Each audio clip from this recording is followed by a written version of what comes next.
You are live. You're listening to the Age of Transitions. I'm your host, Aaron Franz, coming at you live this Friday night, August 14th, 2026. Live every Friday night from the facilities of Ocelli.com. 10 p.m. to midnight Eastern Time. First hour, the Age of Transitions. Second hour, all of the podcast. Thank you for joining live or listening in podcast form, whatever the case may be. Do consider going to Ocelli.com and giving a donation. Help Chuck and the network out. Help a lot. My website is theageoftransitions.com. Go there to find the podcast and other ways to support. Got the book, Revolve Man's Scientific Rise to Godhood. Paperback and ebook copies available of that. Thank you for buying them, for sharing them. Still happy about that book. At one point, maybe I'll write another book because I'm proud of this one. I would like to write another one. Maybe there's a lot of things I'd like to do, and that's definitely one of them.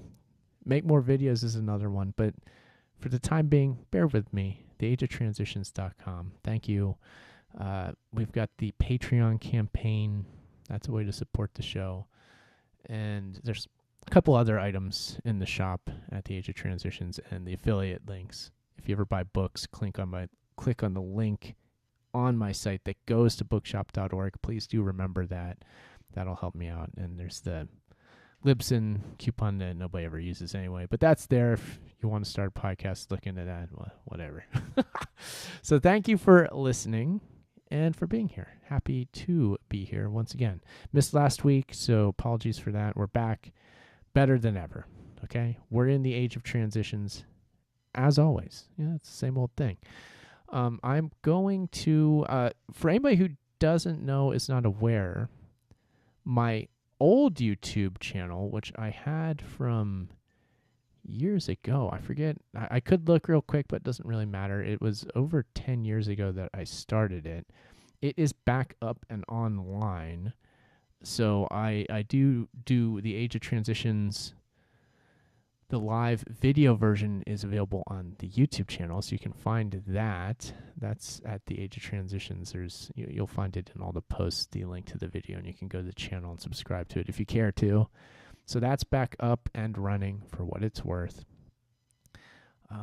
YouTube is a whole interesting topic in and of itself that I'm not even going to bother with tonight, but other than to say the YouTube channel is there. I don't really mention it that often, so I thought maybe just let's mention the YouTube channel by name. And hey, guess what? I have a Twitter X account too, Franz Simulation. I don't know, I don't always mention that. If you want to follow that, okay.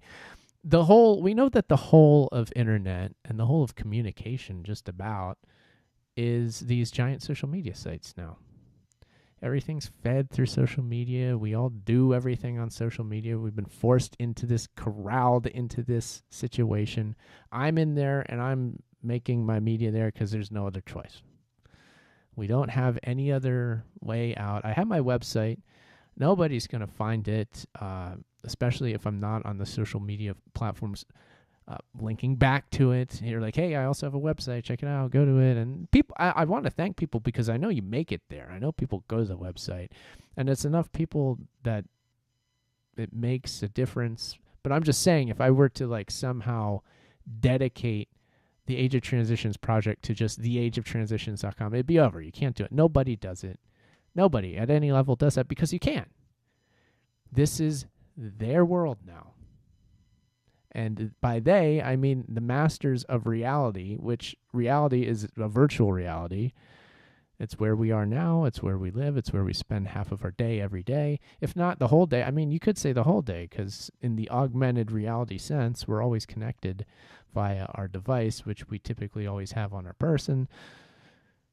This is the Age of Transitions. This is how we're transitioning into the more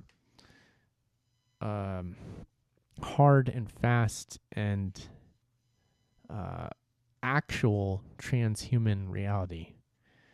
I mean, you listen to the transhumanists years ago when they were making their little pitch about how great the idea was. They would say that if you wear glasses, you're a transhumanist. If you go to the dentist, you're a transhumanist. If you have a Hearing aid. You're a transhumanist. Okay, you're transhumanized by these things. Okay, great. Yeah, I get your point. I'm not saying you're wrong. Excuse me. They were right in the point that they were making. Okay, whatever, I suppose. But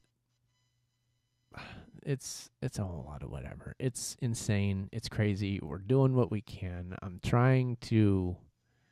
honestly, sometimes I don't know what I'm even doing anymore because it's hard to say. We're just continuing onward in the face of futility. That's okay. I have the ability to say that. I don't have really any expectations for this show. I'm not going to come out of the gates, announce the age of transitions, Friday, August 14th. This is your host, Aaron Franz, saving the world one podcast at a time. No. We're not going to do that. We're not going to pretend like we're God's gift to this. We're not going to pretend like we're telling the truth and the whole truth. And if you don't tune into this show, you're not going to have the truth. We're not going to do that. We're not going to be unveiling any secrets. We're not going to be exposing. We're not going to be holding the elites to their crimes. We're not going to be doing anything that anybody says they're doing on a QAnon message board. We're not doing these things. I'm just some guy that's been making media for a long time.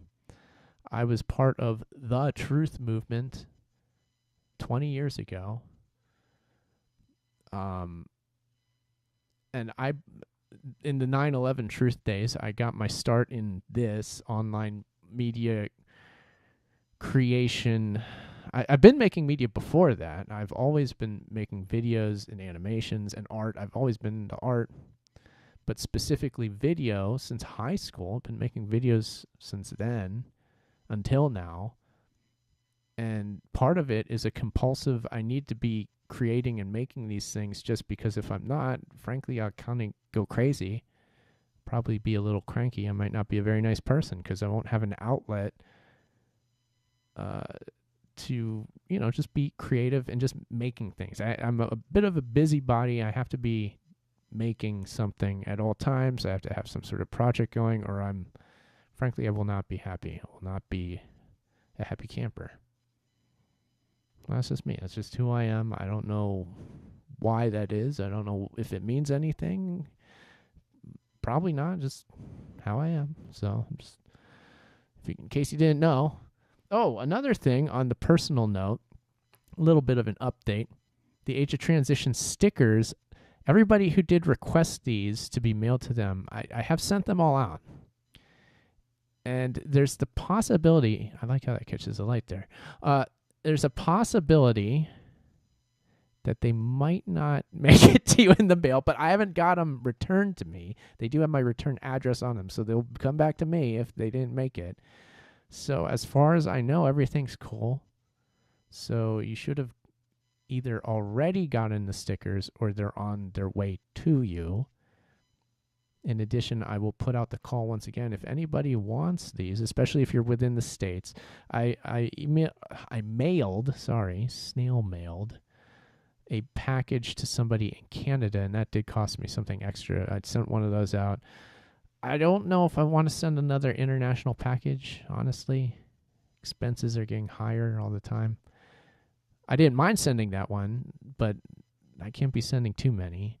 And that was your reward for reaching out to me first. How about that? I don't offer enough prizes on this show. I need to offer more prizes, more freebies, more giveaways.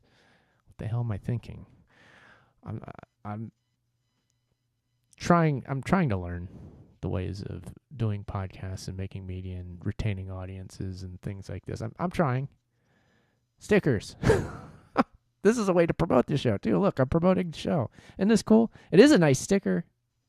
These are quality. These are from Sticker Guy up in Reno, Nevada. Still going, making quality vinyl stickers. Look at that reflective surface with black screen printed ink. Done by hand. The right way, okay? The old way, the right way. The DIY old punk rock style way. If you live in the States and you want some of these, email me with a mailing address. I will mail some to you. I got some stamps and I can send them out now. Thank you for listening, everybody. So many stories, so much to talk about. I'm going to start by just going into a news story here. Let me pull up. Here it is. Here's the image for it. We're going to take a quick look at this and see if we can make anything of this, see if this can make any kind of sense whatsoever. It's tough, but we're going to do our best. Title of the article, Private Intelligence Firms Are Selling Dossiers on AI and Data Center Critics. Along with federal law enforcement agencies, private companies are now surveilling opponents of big tech. This is from prospect.org, which is the American Prospect. I'm trying to think if I know anything of this website. Let me see if I can pull up. Here's the link right here. Is that the surviving element of American Prospect magazine? Probably. Let me see. I'm going down to the bottom. Support the Prospect, the American Prospect, Incorporated, powered by Newspack. I don't know. It sounds familiar to you, Chuck. You know this one? Well, American Prospect magazine was a conservative publication for many, many years, in the regular world, but pre-internet, right? Like I remember the height of it somewhere between 91 and 94 was the height of their distribution as a physical magazine. But they continued on, and they recruited many prominent conservative commentators, if I remember correctly. Let me look this up. Here, actually, I'm on the about page. I'm on the about page now, Chuck. So let's take a look at it. Let's see here. So, they might have borrowed the name. I don't know. Go ahead. The American Prospect, an independent voice for liberal thought. Okay, let's see. The American Prospect is devoted to promoting informed discussion on public policy from a progressive perspective. In print and online, the Prospect brings a narrative journalistic approach. Let's see. Founded by Robert Kuttner, Paul Starr, and Robert Reich. Read the original 1989 prospectus for the magazine. To learn more about our history, check out this 2015 piece by Starr and Kuttner. American Prospect Inc. is a 501c3 nonprofit headquartered in Washington, D.C. Okay, it is. Okay, you know what? Here's the crazy part. I remember all of what you're saying here, with one exception. I remember this as a conservative publication. Really? Not as a liberal one. What you're describing is a liberal publication that emerged in 1989, like you said. I said it was at the height of its publication, its distribution rate in 91 to 94. That's where it was in physical just print magazine. Mm-hmm. And they did graduate into the internet probably in 1999. They didn't go straight into it immediately. I know the history of this thing, and yet I remember it with conservative writers. I don't understand why. I am convoluting it with something else in my mind. Okay, sorry, my mistake. But yeah, it is from the American Prospect magazine. Okay, my mistake. Yeah. No, I mean, I could see how you get that wrong. Either the liberal or the conservative bend to the outlet. I mean, there's so many. And depending on who you are, Robert Reich belongs in either the conservative or liberal camp, depending on who you are. But otherwise, everybody else you're talking about on there, though, you're talking about liberals. I don't remember any of the prominent conservative voices. None of these guys. I remember. I must be, like I say, transposing another publication onto this thing, because I remember this publication. Yeah. But I remember it being a conservative one. So what am I doing this with? I'm doing with something else. Spectator, the American Spectator magazine, maybe? Maybe. I mean, there's so many of the conservative ones. It makes sense that you just kind of by default remember it as that. I feel like most of these things kind of, to me, they mostly go that way. And I've always been insane. I've always read both. Yeah. Like extensively, not just a little. I always read both things. I used to subscribe to counter publications all the time. Yeah. So yeah. But it's just weird to me that I was completely convinced I'm talking about a conservative magazine here. Mm-hmm. Anyway, I don't know why. Mandela effect, whatever. Screw it. Go ahead. Sorry. Yeah. Well, I mean, this issue here in this article is definitely bipartisan. It's something that everybody is in on, aware of. And frankly, it's one of the larger political, what is it? Like if we were to take a survey of people and ask them what their main political issue is, data centers would rank high on that list at the moment right now. So, I mean, it doesn't matter a conservative, liberal, what that voter happens to be. They're probably almost equally going to say that either way. So, I mean, for whatever that's worth. And I think what it's worth is that this is such a huge issue. It's important. And again, we're going to try to do it justice. We're going to try to see what we can make of this. I think I'll read maybe a little bit of the first paragraph here, and then I have a couple of selected quotes that I'm going to jump to. The beginning of this, here it goes. Private intelligence firms are selling dossiers about critics of artificial intelligence and the data centers powering them, including trying to peddle them to federal regulators, according to documents obtained by The Prospect. Their offerings show that even as voter hostility toward data centers has emerged as an election-altering bipartisan issue, corporate spy shops are hawking reports that frame widespread dissent in the language of counterterrorism to both private and public sector clients. Okay, so we're hitting some hot button talk with the terrorism issue. Very noteworthy right away. But I'm going to pull my selected quotes. I only have 2 of them from this article. So here we go. Here's a quote. As Wired reported in May, this new threat category is being used by the FBI and DHS to target constitutionally protected speech and assembly, regardless of whether or not participants have committed or intend to commit a crime. In leaked State Department documents obtained by journalist Ken Klippenstein, Secretary of State Marco Rubio informed employees that the agency was monitoring a new alliance of militant anti-tech and eco-terrorist movements, unquote. All right, so once again, new category of domestic terrorist. And this, the domestic terrorism issue, is incredibly important. And it's one that over the years I've been trying to pay attention to and track for what it's worth, for what I'm able to do. It's since the war on terror, that has been incredibly important. The domestic side of the war on terror and how they were going to end up using this being all of the legislation that came in the wake of 9/11 terror attacks. That was one of the main pillars of the original truth movement is, look, everything that is happening on the war on terror is being can be directed, all this legislation that's being put out there to protect us from foreign terrorists. That's the selling point that's being used.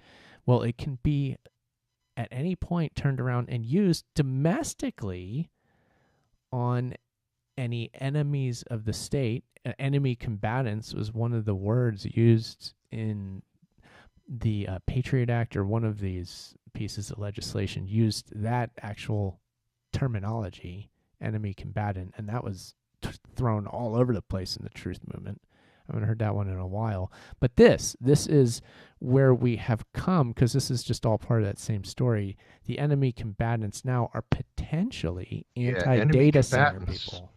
Enemy combatants were seen as legitimate targets for extrajudicial executions. Mm-hmm. Right? Yeah.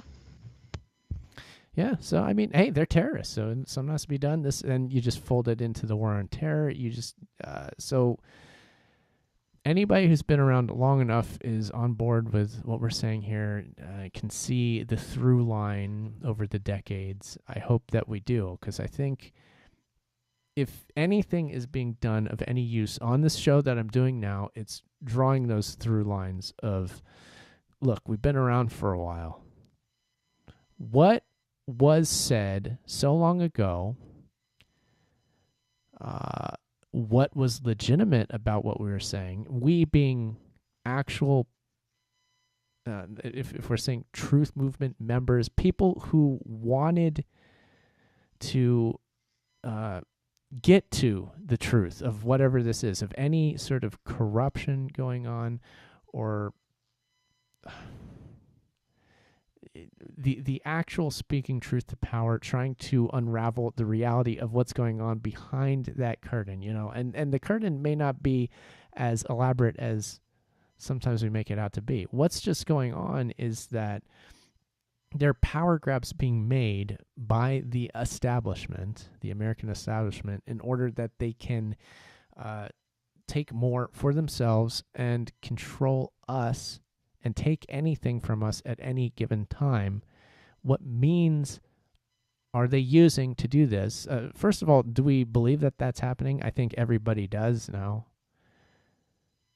But the difficulty is not getting confused in all of the wrong details. What was wrong about what we were saying 20 years ago? Because there's plenty of stuff that was wrong about what we were saying, how we were saying it, what we were doing. There's plenty to criticize about what's been going on this whole time in the movement. And I'm throwing the term around loosely, as always. But, we're calling this something. We're doing something.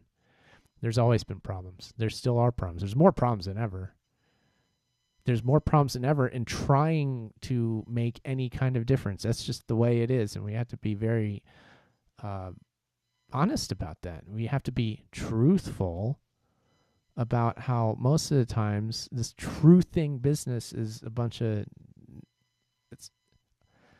We're not going to get into all the problems now. Maybe a little bit later. Let's get back into the article, okay? So I think, just real quick, that it's useful to say that, yes, we can understand that this war and terror business was a power grab by the establishment. I'm not going to go into detail defining that. I'm not going to give all the answers to who that is. That would be probably problematic in trying to even do that.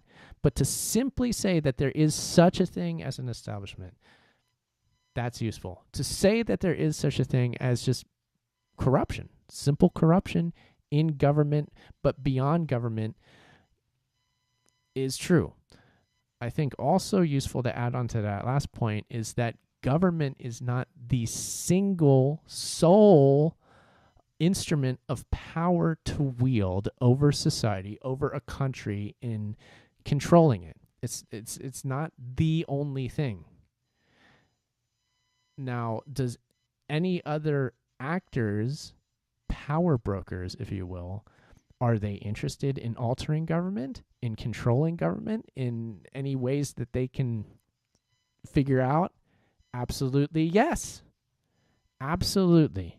So government is always a target of any stakeholders, power brokers that are corrupt, that want to take more for themselves, a dominant minority, and take away from the masses, most the citizens of the United States.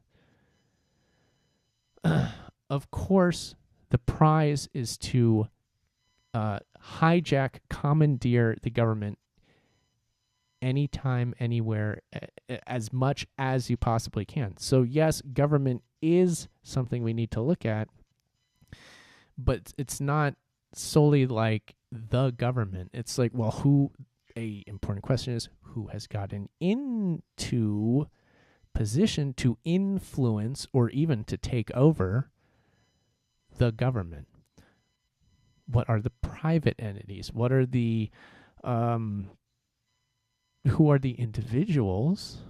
Who are these stakeholders in any given scenario? Who's making money? Who's making power grabs? Who wants to control actual, real assets across society? Who wants to control infrastructure? Who wants to control anything, or who wants to control the military? Things like that. Who wants, at least, if not control over the military, a piece of the action? Because the military is a huge industry, right? So there's a lot of obvious things going on that we can easily say yes to, and we should. Corruption, yes, obviously happening. Government takeovers, yes, obviously it happens. By who? Oh, yeah, by the corrupt individuals. Who are those individuals? Well, we can find answers to that sometimes. You do have to be careful. You do have to watch yourself. But, we're doing something right here and there. You just, anyways, I'm going to pull out that second quote from this article. Here we go. The same month, Life Raft published its report. Hundreds gathered in San Francisco's downtown to protest AI companies and the existential risks they pose. Anthropic, Google DeepMind, and OpenAI offices were all visited by protesters, including the AI theorist and spiritual leader, dear Lord, of the AI skeptic movement, Eliezer Yudkowsky, whose book title, If Anyone Builds It, Everyone Dies, has become a rallying cry for critics of sentient AI. The constitutionally collected protest fits neatly in all three firms' criteria as a surveillance target. Okay, so a lot to unpack here. Basically, this quote is saying, well, hey, look, if you go to those San Francisco protests, you're in these dossiers. You're there. You fit exactly into what's going on here. These private companies that are assembling these dossiers to sell to not only government security branches, but also security branches of large corporations and tech companies. Those are both customers of these companies that are doing private intelligence work. Private intelligence work. It's a product being sold by who? Or to who? To, well, whoever's buying this would fit into the category of people trying to, of the power brokers that we might want to look at as part of the problem overall, right? And that much is true. We know this. It's absolutely a reality. We need to know when we're right and when we're wrong. And then we need to also take a look at things and be skeptical of a whole lot, especially and also of some of the shepherds of any given protest movement whatsoever. This has been one of the downfalls that, I was speaking about downfalls of the movement that we could have pointed to. Well, one of them would just be putting trust in anybody who just comes along and says something that we like to hear, that we want to hear, that fits into, our narrative of what we believe the truth is, right? And, oh, this person's exposing this, they're whistleblowing that. And you got to watch out for these people because sometimes, honestly, they're just disinformation agents. Sometimes they're useful idiots and, they don't know what they're doing, but they're causing a problem just by being so stupid and going around yelling about something that either doesn't matter or that is itself misinformation meant to mislead us into something that's going to waste our time. Eliezer Yudkowsky is interesting because he here in this article, it's showing him as the leader, as one of the, they called him the spiritual leader of this anti-data center movement because and he was making a big scene at these protests in the Bay Area. And of course he was. I want to say that listeners of this show, most of you probably know Yudkowsky, but if you don't, allow me to explain who he is. He was a guy who was a part of Singularity University, or SIAI, the Singularity Institute of Artificial Intelligence. Back, what year was this? This was in the late 2000s. He might have still been with it in the early 2010s. He was a guy that was, I'm not going to say employed, but he was one of the guys that was part of this group of AGI experts, researchers, and just mouthpieces for this singularity idea, the technological singularity. Kurzweil being one of the main ones, if not the main guy that was like the poster child of that movement was Kurzweil. Around him were all these other guys. You have Ben Goertzel, we know him. You have Nick Bostrom, who was also went on to be the head of the Future of Humanity Institute at Oxford, which has been disbanded, and that's a whole humorous and wild story in and of itself. Got outed as being a eugenics operation. You know, we could have told you that years ago, but it would have been shouted down by Bostrom and even people that didn't even know what the hell anybody was talking about when we were saying this, but they'd shout you down anyway. So you had Goertzel, Bostrom, Anders Sandberg, who is actually kind of a nice guy, and I don't like talking trash about him because I know he's a well-meaning, just kind of like super nerd dude, but I mean, he's part of this group, so he's not all great, right? He's definitely not a useful idiot because he's not an idiot, but he's useful. He's a useful guy who's smart in certain ways, but maybe not in others. I don't know. Whatever. Anders Sandberg definitely with him. And Yudkowsky, Eliezer Yudkowsky. Now, most of these guys I'm mentioning, I have met in person and I have interviewed at the Singularity Institute, or no, not the Singularity Summit, which the same group sponsored, put on in New York City in 2009. I went to it. I did interviews. I didn't really watch any of the presentations because I was backstage interviewing these guys that were giving the presentations. The big keynote was given by none other than Peter Thiel, and he was talking about, I forget the title of it, but it made some waves. It's something about economics and the singularity. Noteworthy. I cannot recall it now, but obviously Thiel, huge player in this, and one of the big money guys, frankly, who just made the Singularity Institute. It was him who was bankrolling the whole thing. So any of these guys that were a part of it, if they were getting any money or any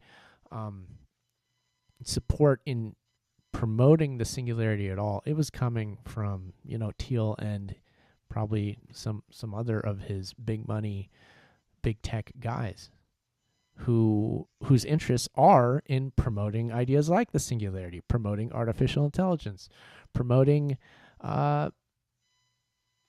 any big tech things, and promoting surveillance. But what's really fascinating is that, they have to they're trying to be clever in the way that they're doing this, and it never ceases to amaze me what they've been able to do. But that might be beside the point. The point I'm trying to make here is that Yudkowsky was one of these guys. I don't know if he's getting paid. I don't know if he's getting money, but he was definitely in with this group. He was in the Singularity Institute. They had him writing pieces up. He was promoting the idea of, yes, we need to make artificial intelligence, blah, blah, blah. He went on to make his now infamous website and forum associated with it, which was Less Wrong. And, they would go on there promoting singularity, promoting artificial intelligence, having these debates about all these issues that eventually got onto AI ethics and specifically existential risk. Bostrom was big on the existential risk topic, but it was probably Yudkowsky that became the de facto go-to expert guy on existential risk. And eventually he got to be spouting off the opinions that, look, there's no way that we're going to stop the development of artificial intelligence, right? And likewise, artificial general intelligence, that's sentient AI that's actually conscious, aware. It knows what it's doing. It's becoming more intelligent all the time. This is bringing us the singularity idea where it becomes super intelligent and it takes over the world. That's going to happen. It's happening. It's going to happen. There's nothing we can do about it. But hey, guess what? When it happens, this HEI is going to kill everybody. So, we need to figure out ways. We need to crack this existential risk subject and figure out how to, do something about it. And even if you really tear it apart by Yudkowsky's own declarations, there's nothing you can do, but at the same time, he's here yelling that we have to do something. And it's also bizarre because he's clearly one of the guys that is pushing for artificial intelligence, generally speaking. He was in the in crowd. And now he's drifted to this outsider position where he's become a pariah and ostensibly rejected by his community. He's been ostracized. Peter Thiel clearly must not like him now because he's saying all the wrong things and he's being so mean, and he's standing over there on the protest lines, at the front lines of the protest, with all these anti-data center, anti-AI activists who absolutely are real everyday people who have real concerns about this very real issue that is a real problem. They are there at a protest for good reason, but they have to be subjected to the reality that Eliezer Yudkowsky is their spiritual leader. So says, these articles. Now, I'm not calling out the American Prospect as being some sort of propaganda outlet or whatever. I can pretty much guarantee that this is just general idea that Yudkowsky is the leader of the anti-AI movement. That has gained traction everywhere.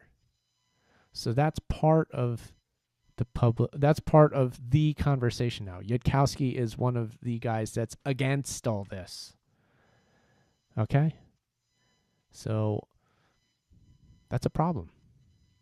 That's a problem because I don't trust Yudkowsky. To be fair, he might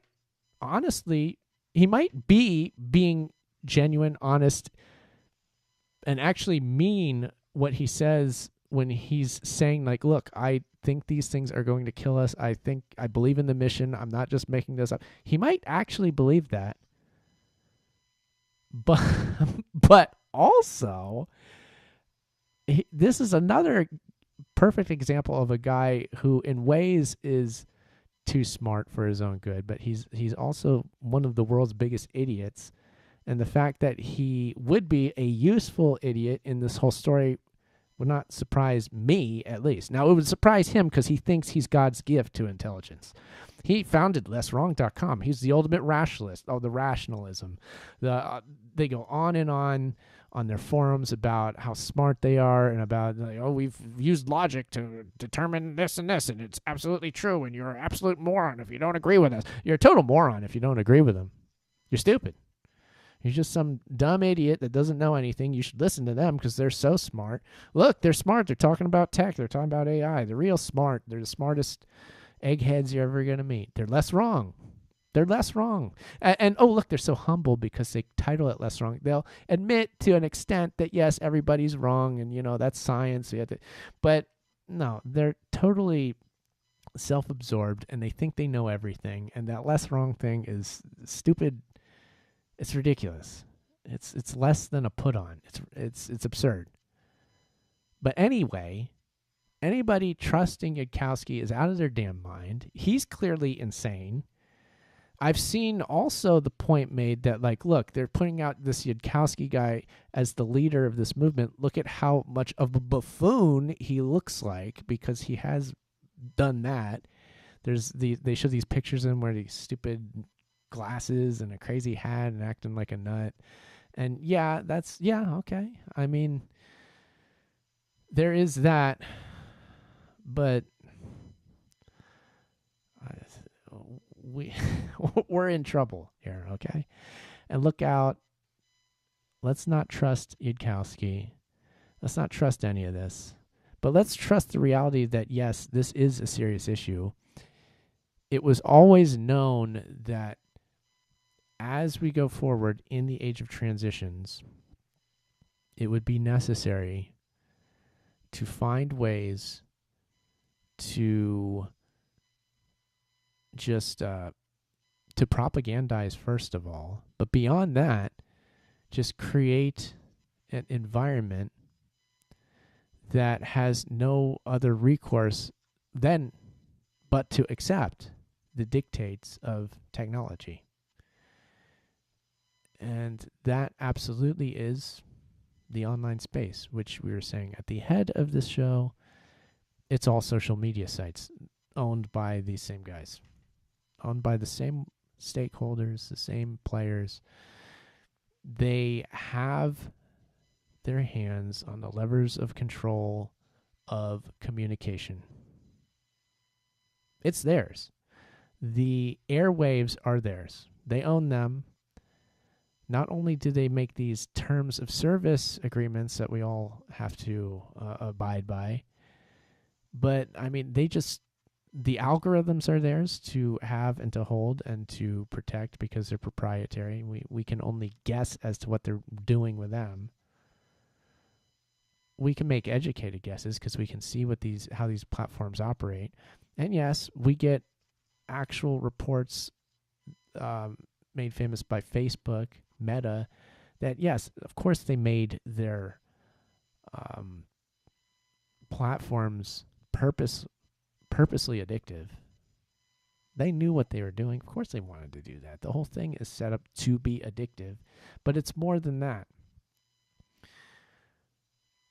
Yes, it's a propaganda space. Yes, it's somewhere where they can easily insert their narratives, and that happens. But beyond that, it's also a new chaotic overlay. It's a new noise factory, much like data centers will come into your neighborhood and make droning, horrible noise that you cannot escape from, and it will make you insane. In a very similar fashion, the constant social media feeds you cannot escape from, constantly babbling away, demanding your conscious engagement with all manner of everything. And it's a cacophony of what is going under the guise of information. You're getting all of this information fed to you by the algorithm in your personalized feed. Yes, it's personalized to you. Yes, you're getting what you want, but you're also getting a lot of noise because people can say anything they want. Anybody can hop on and become an influencer, a media producer, anything, an attention grabber. Because the only way that you're successful as the system has been designed, the only way that anybody can be successful is by getting attention. How does one get attention? You're extreme, you're loud, you're controversial. You talk about topics that you know are going to anger other people, upset them, agitate, engage. You engage them by enraging them. Of course they know this. This is how this works. Of course it gets people drawn in. Of course it's good for the people who figure out how to make media that fits within this system. And you can become successful if you go along to get along in this insane hall of mirrors, digital hall of mirrors, this horror show that we're all a part of. We're all a party to this. Me too. Look, I'm not above this. I'm in there too, okay? I don't want to act like I'm better than everybody else. I'm a part of this too. I'm trying to figure this out. But look, we have to be honest. The majority of people out there making media, even going under the guise of, hey, look, we're going to expose this corruption. We're going to bring to justice the government or those behind it, or anything. Anything that seems like it could be good can be twisted easily. And it is by the mere fact that anybody's in here. And more often than not, it's just people, because the other dictate of becoming successful in this is volume. It's quantity over quality. Absolutely. There's no way around it. You have to keep producing. You have to keep making new content constantly churning it out. That reality does not lend itself to a diligent researcher or even thinker. A diligent researcher retreats and goes and researches and looks information up, checks it, cross-references it, confirms things, digs up new information, brings that out, spends a lot of time putting together just all of these points to make a limited amount of a point, right? It takes a lot of work. That's a researcher. A thinker escapes from the spotlight, from the camera, from being out in the agora, and spends time thinking and actually working things out, and coming up with ideas that are sound, and then going, let's go and have a dialogue with Socrates out there in the agora. Let's have a debate. Because I've really been thinking about this. I know my man Socrates is really going to enjoy what I throw at him, and he's definitely going to cut me down to size. That's what he does. But hey, let's go do this. It's not how internet works. It's not how any of this works. It's a cacophony of millions of people saying anything that pops into their head constantly. And it's a constant flow of this that is conducive and builds an environment, I would argue, that is conducive to the current ruling system that lets them just keep doing what it is that they're doing. You can sit here and talk about anything you want. You can sit here and expose this person and tell the truth about this. They're going to keep on building their data centers. They're going to keep on paying off the president and bribing his entire family for what that's worth. They'll put in any puppet regime that they need to as long as they get what they want, and they continue to do that. They'll put Eliezer Yudkowsky out there for you to think that he's doing something. So, you can do whatever you want. I'm just saying that. I see Mother of the Homeland, let me on the podcast. It sounds a bit like a demand, but okay. If you'd like to be on the show, Uncle the Podcast is next hour, and anybody can call in. So please do hang around. Uncle the Podcast is next. But please, if you come at us with government hour stuff like I'm talking about now, Uncle's not going to want to hear you, okay? And what we are going to be doing is something real fun. We're going to be talking to, because I'm part of the problem too, I'm not denying that. And I'm going to show you how I'm being problematic. I'm going to let this guy on the show, or I'm introducing this guy. This guy is named Aaron Franz, and he's definitely a real person. Okay, this is a real person that I found by doing an internet search of my own show. I found out and dug up the information that I have a co-host that comes on my show and Uncle the Podcast that interjects interesting points. His name is Aaron Franz. And this was news to me. But then when I searched it up, I learned that reality. And what I did was I found him. I asked my friendly neighborhood AI on one of my social media sites of choice, X, I asked Grok, hey, can you make a profile pic of Darren Franz for me?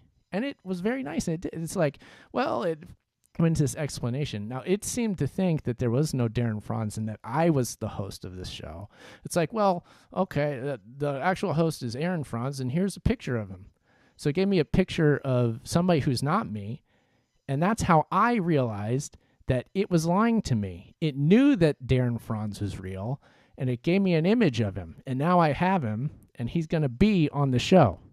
Okay? Darren Franz is going to be the new co-host on these shows. Now, I didn't have him co-hosting the Age of Transitions tonight, but he will co-host Uncle the Podcast. Mother of the Homeland.